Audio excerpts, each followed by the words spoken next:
where she performed alongside Danny Kaye and Eve Arden. She had a knack for comedy, and her singing voice made her a natural for musical theater.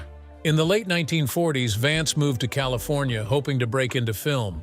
She appeared in a couple of movies like The Secret Fury and The Blue Veil, but her screen career didn't take off. When the opportunity to audition for I Love Lucy came up, she was hesitant. She wasn't sure she wanted to play a dowdy landlady. But Desi Arnaz and Lucille Ball saw something in her.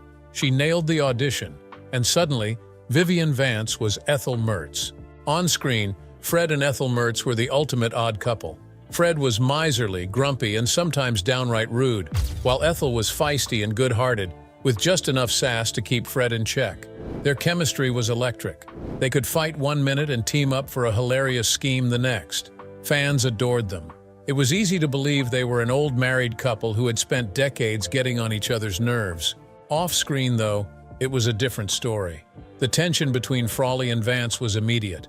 For starters, Vance was insulted by the idea of being paired with someone 22 years older than her. She reportedly said he looked more like her father than her husband. Frawley wasn't exactly the forgiving type, and when he overheard her comments, he never let it go. From that moment on, their relationship was icy at best. Frawley had his own gripes. He thought Vance was arrogant and complained that she looked down on him. He referred to her as "that woman" and made snide remarks about her behind her back. Meanwhile, Vance wasn't shy about expressing her disdain. She skimmed scripts to see how many scenes she had with that stubborn-headed little Irishman and dreaded working with him one-on-one. Despite their personal animosity, Frawley and Vance were consummate professionals. They showed up, hit their marks, and delivered unforgettable performances. The audience never suspected a thing. In fact, their bickering and banter felt so real because, in many ways, it was. It's ironic that two people who couldn't stand each other in real life became one of TV's most beloved couples. Their working relationship hit a turning point when Desi Arnaz offered them a spin-off show. The plan was to focus on Fred and Ethel without Lucy and Ricky. Frawley was all in. He saw dollar signs and didn't care about the tension with Vance, but Vance refused. She couldn't imagine spending more time with Frawley, let alone building an entire show around their dynamic. She felt the characters wouldn't work without Lucy and Ricky, and she wasn't willing to risk it. Her decision killed the project and deepened the rift between them. By the time I Love Lucy ended, Vance and Frawley were eager to go their separate ways. Frawley moved on to another sitcom, My Three Sons, where he played a grandfatherly character. Vance reunited with Lucille Ball on The Lucy Show, but she insisted on a clause in her contract that Frawley would never appear on the series. Their feud was so intense that even years later, they couldn't be in the same room.